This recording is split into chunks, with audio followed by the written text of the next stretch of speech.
Dua prajurit asal Lampung gugur tertimbun longsor di Cisarua. Dua prajurit TNI asal Lampung gugur dalam musibah longsor di Kecamatan Cisarua, Kabupaten Bandung Barat, Jawa Barat.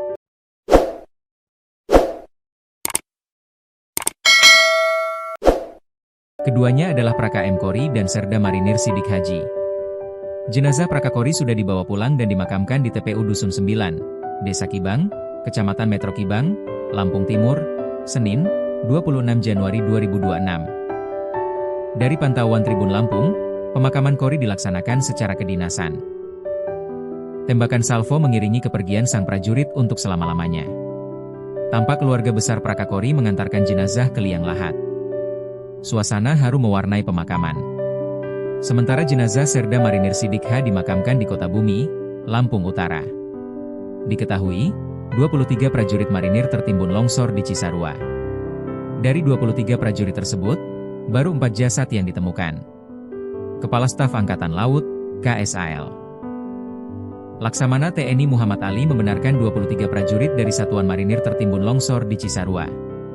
Memang terdapat 23 anggota marinir yang tertimbun longsor, kata Ali saat ditemui di Kompleks Parlemen, Senayan, Jakarta, Senin, 26 Januari 2026. Ali mengungkapkan, proses pencarian dan evakuasi hingga saat ini masih terus dilakukan.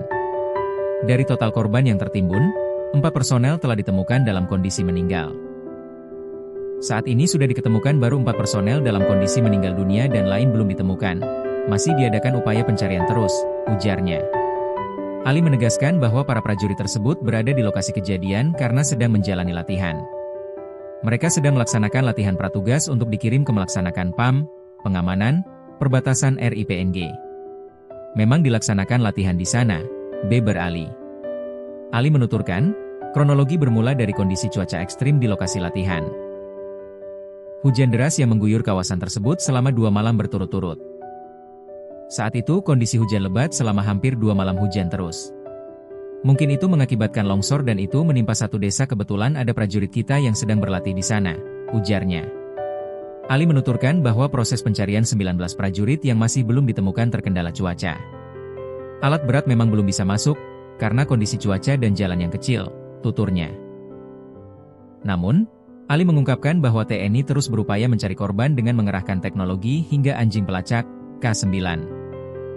Tapi ini akan kita laksanakan pencarian dengan teknologi dengan drone dan thermal dan anjing pelacak, ujarnya.